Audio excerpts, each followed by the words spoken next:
Hey there, welcome to First Look. You know what I've been appreciating since I've been doing this walking is how many of you are invested in the idea of whether I'm going to fall or not, and also how many people were invested in the idea that maybe I would be swarmed by lanternflies and then become a lanternfly. That was exciting last week. I'm out. I'm back at Frick Park now, and I'm all by myself. I don't know if I'm going to go into the woods or not. I think I will though. We'll see. So this is a great passage for this week. You're gonna love it because it's classic, and I feel like all of us. It's one of those passages that's like, you think you know what it is, you think you know what's being said, but it feels a little mysterious. And I kind of like that idea. So this is we're going to be talking about the burning bush story here this week. So I think Exodus, I was thinking about it, or I've thought about it, I guess, occasionally, as, pastors do. I was thinking, if you only had a handful of books that you had to give to someone, like imagine if someone was saying, hey, I want to kind of get an understanding of what this Christianity thing is about. Can you, point me to some places where I should be reading that would give me, I can't read the whole Bible in one thing, which in the same way that I wouldn't be able to read the entire Torah or the entire Quran or something like that. I wouldn't read the whole thing. But could you point me in some directions that would give me a basic understanding of how the writing goes, what the Bible feels like, who God is, how God is expressed, the journey of the people who follow God. How is that kind of manifest itself in the Scripture? I gotta think that Exodus would be one of them. And the reason I say that is because I think so much of the Genesis, there's a lot of interesting narrative there for sure, but I think Exodus, in terms of salvation and covenant and having a figure like Moses who is so easily compared to at least Jesus from a prophetic standpoint. I mean, I think you need to understand Moses if you're going to understand Jesus, and so you see that come out so clearly, I think, in Exodus, and so much of the way that we kind of understand grace and forgiveness and acceptance really comes a lot from Exodus. And so it would be hard for me not to put that in there. And if you're going to ask, well, what other books would you put in there, Ben? So Exodus would be one. I think you have to put Isaiah, because you need something prophetic that also, again, has sort of messianic Jesus kind of connections. I think you'd have to put a gospel, obviously. So the Luke, I guess, because it has the Jesus story in it, or the birth story in it, and it has the everything, all those sort of landmark places. And then you'd need either the book of Romans or 1 Corinthians, because so much of the kind of base of our theology as the church comes out of those books. And then I suppose you would either need Revelation would be the only other one that I can think of off the top of my head, because it's such a different form of writing, and that would give you a lot of it. It would give you something historical. It would give you something that was prophetic and poetic, It would give you a gospel. It would give you a church letter, and then it would give you something apocalyptic. And, and that would cover a lot of it. So if I had to give someone 5 books of the Bible for them to give you an understanding of, like, what is this Christian scripture about? What is it like? What are their important stories? I think you'd have to include those things. I think something probably with David, like 2 Samuel or something, would also be very appropriate. But if I had to pick 5, maybe that's the 5 I would choose. So this passage is one that you and I have been reading. You have been reading for a long time. And I think what we all love about it is the way that you can read it, and every time you can kind of look at it very, very differently. And so this time, I'm going to tell you or remind you the title of my sermon. And then I'm not going to tell you why I named it that, but then I'm going to hope that maybe you can guess why I named it that, and see where I put that in as we go.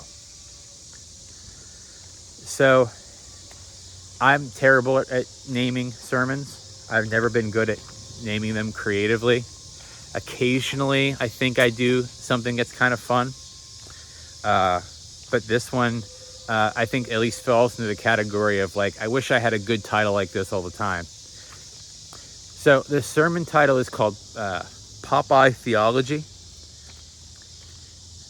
And so you have to know who that is. Again, it's a cultural reference, but good gracious, I hope it's one that everyone knows, finally. So it's called Popeye Theology, and not the chicken place, although maybe that gives it away. Although maybe it should have been the chicken place. Maybe next time. We'll do that next time.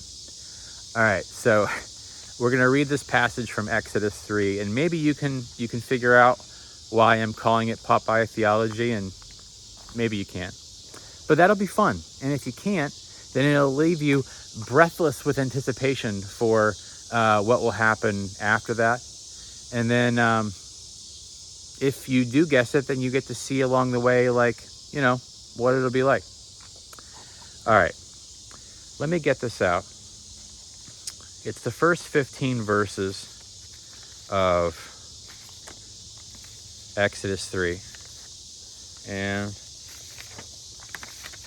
while I'm getting this out, one of the fun things about recording on your phone, when your whole life is tied to your phone, is that thankfully I can record this while I get 2 different phone calls, 6 different text messages, and like 4 emails. And it doesn't get interrupted. We just keep moving. I have to move it along because it's like there and distracting, but hopefully it wasn't that annoying to you for me to do that. But that's life in the fast lane. All right. God bless all of you for doing this with me. Good gracious. Exodus 3, 1 through 15. Moses was keeping the flock of his father-in-law Jethro, the priest of Midian. He led his flock beyond the wilderness and came to Mount Horeb, the mountain of God. There an angel of the Lord appeared to him in a flame of fire out of a bush. He looked, and the bush was blazing, yet it was not consumed. Then Moses said, I must turn aside and look at this great sight and see why the bush is not burned up. And when the Lord saw that he had turned aside to see, God called to him out of the bush, Moses, Moses. And he said, Here I am. There he said, Come no closer, remove the sandals from your feet, for this place on which you are standing is holy ground. And he said further, I am the God of your father, the God of Abraham, the God of Isaac, and the God of Jacob. And Moses hid his face, for he was afraid to look at God. Then the Lord said, I have observed the misery of my people who are in Egypt, and I have heard their cry on account of their taskmasters. Indeed, I know their sufferings, and I have come down to deliver them from the Egyptians and to bring them up out of the land to a good and spacious land, to a land flowing with milk and honey, to the country of the Canaanites, the Hittites, and the Amorites, and the Pizzites, and the Hivites, and the Jebusites. The cry of the Israelites has now come to me, and I have also seen how the Egyptians oppress them. Now go, I am sending you to Pharaoh to bring my people, the Israelites, out of Egypt. But Moses said to God, who am I that I should go to Pharaoh and bring the Israelites out of Egypt? He said, I will be with you, and this shall be the sign for you that it is I who sent you. When you have brought the people out of Egypt, you shall serve God on this mountain. But Moses said to God, if I come to the Israelites and say to them, the God of your ancestors has sent me to you, and they ask me, what is his name? What shall I say to them? God said to Moses, I am who I am. He said no further. This you shall say to the Israelites, I am has sent me to you. God also said to Moses, thus you shall say to the Israelites, the Lord, the God of your ancestors, the God of Abraham, the God of Isaac, and the God of Jacob, has sent me to you. This is my name forever, and this is my title for all generations.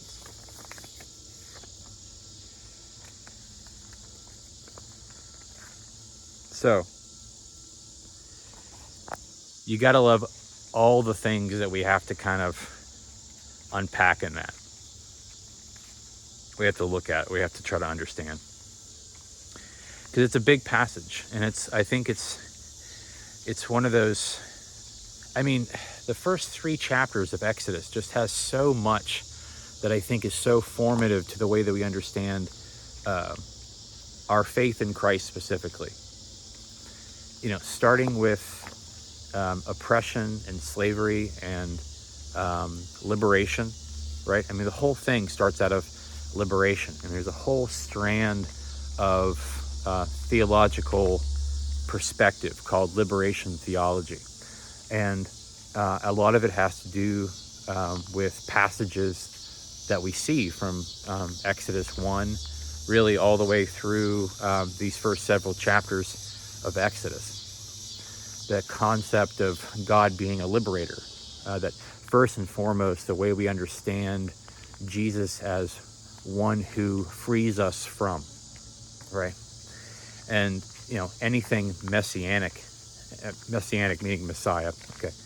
Anything that has to do with the messianic identity of Jesus has liberation written all over it. So we see that really loud and clear in those first couple of chapters. And then from there, we move into how, it sets the stage for the oppression. The first few chapters talk about the resistance to that oppression, right? And then how do we get out? The liberation piece comes, several years later, near the end of Moses' life. And so that's where we stand here with this story. And so it's them on the precipice of what liberation will look like for them. And God speaking very clearly to that. Oh, sorry. It's okay. Somebody else is coming. All right. Yeah.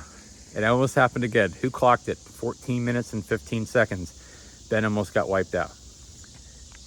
I never know where I'm supposed to go on these trails. I feel like they're for me too, but I don't know. We need a bike lane and a me lane. And I always think, do they assume that what do people think that I'm doing? I'm talking to my phone. Am I talking live to another person? Anyway, it's hilarious. So, well, then we have, as soon as we get we set the scene with those first couple of chapters, we then move into the story of Moses. And there's so much from Moses' past to try to understand when it comes to him receiving this call, right? And so it's him living into this identity that is so overwhelming. So much of his life is spent feeling guilty. And we don't talk about that enough, I don't think. That guilt and shame and hiding and trying to, be a faithful person even in the midst of the fact that, Moses killed someone out of anger in Egypt, and he fled, and he had this privileged childhood, and he doesn't really feel like he's a part of the people of Israel because he is and he's not. And then after 400 years of oppression, this story, it just kind of happens to him. And for us, it's just reading a chapter. But for him, it's decades and decades and decades of just being a shepherd and just doing what he can, I think, to try to make up for what he had done or who he was, or, and we probably don't explore that enough. But that's really that sets the stage for it.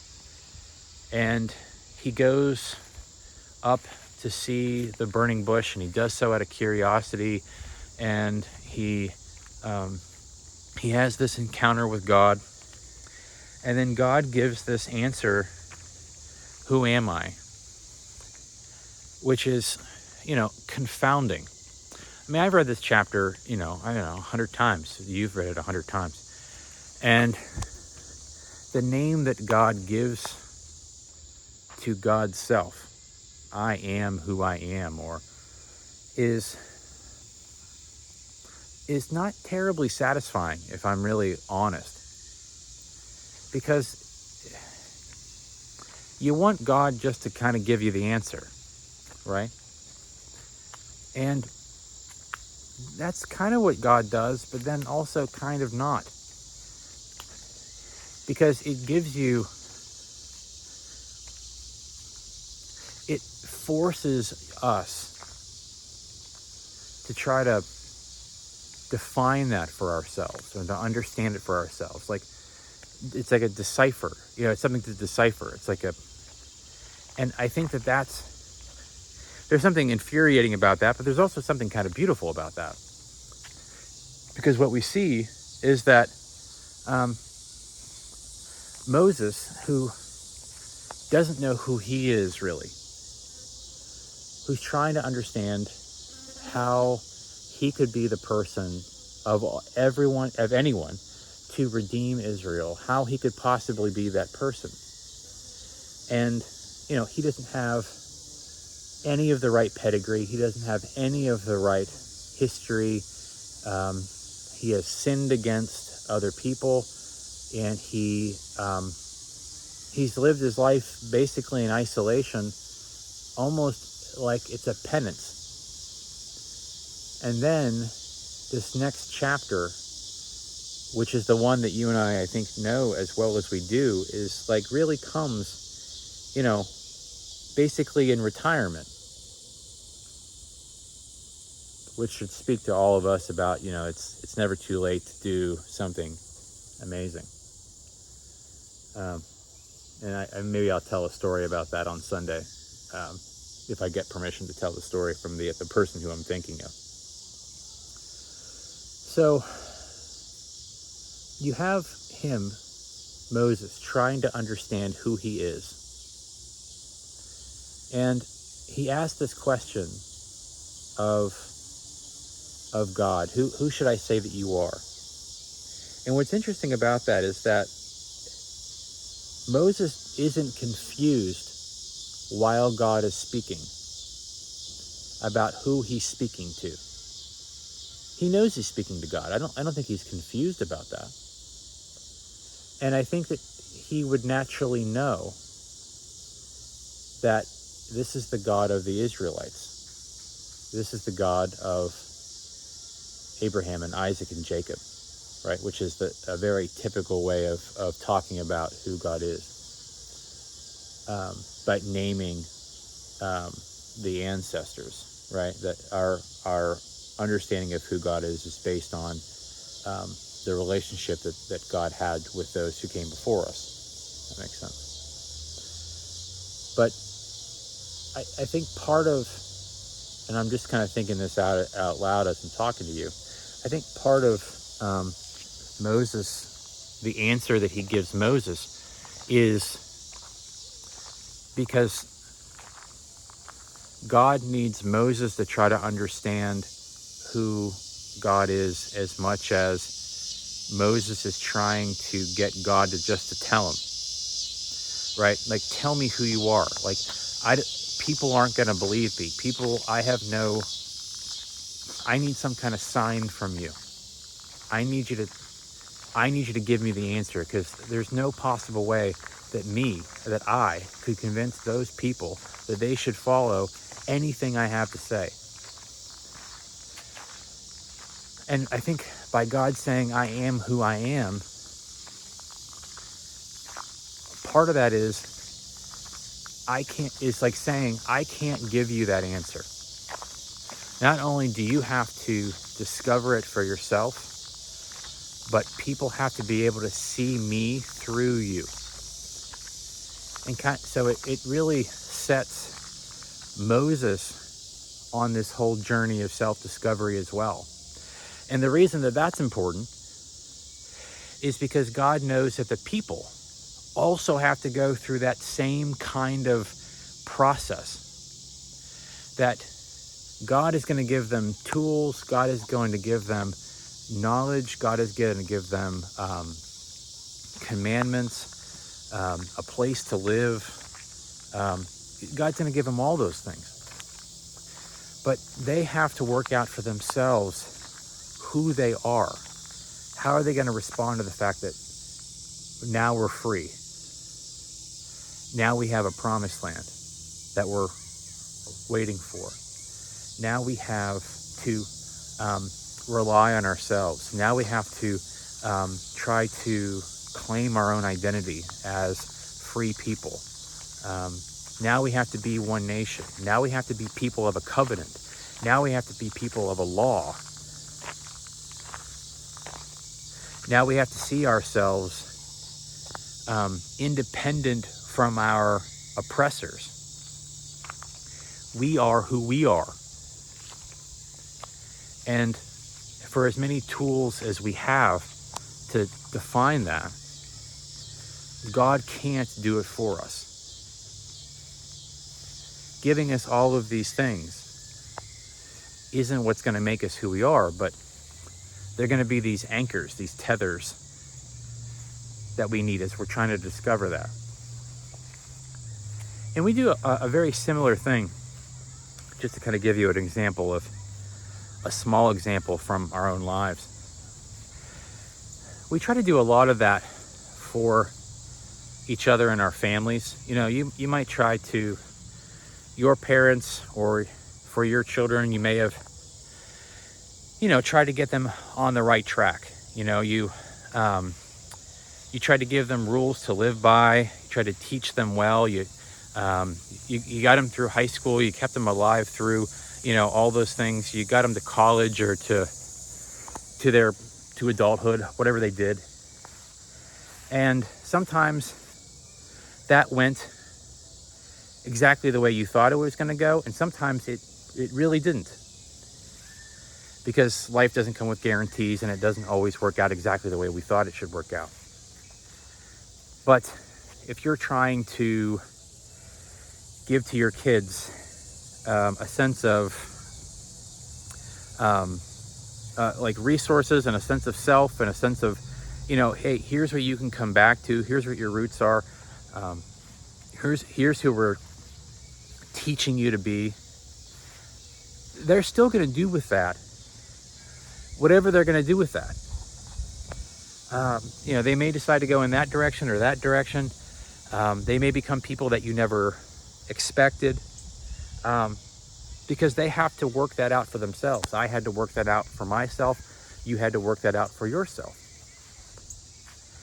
And we are who we are, and we can't be defined exactly just by the resources we have, but how we claim that for ourselves, how we see God says a lot about what we would say about God. And I think that that's the kind of this journey that that the people of Israel have to go on. They have to try to understand for themselves. And so, in some ways, God referring to God's self as I am who I am is something that I think not only Moses needs to reflect in his own life by thinking about, well, who am I? Because I am who I am too, right? If I'm a reflection of God, and God is saying, I am who I am, then Moses has to do the same kind of work. And Israel would have to do the same kind of work, which is what the wilderness is really about. So just looking at it just for a moment, that's kind of what I see in this passage, that for as many things as we have in front of us, or tools or resources or community or anything, we still have to be those who ultimately define that for ourselves, which is hard, but also freeing, right? Freeing in the sense that our resources, the people around us, our families, our nation, our circumstances don't define us. God defines God's self. God defines us. But we ultimately claim that for ourselves in whatever way we're going to. And as scary as that can be, that work, it might be easier just to be told, this is who you are now. There's a freedom in us having agency in that. And I think that's what you see in this passage. All right. That's my first look. That's my first thought. Do with that whatever you'd like. I love this passage as much as anybody else.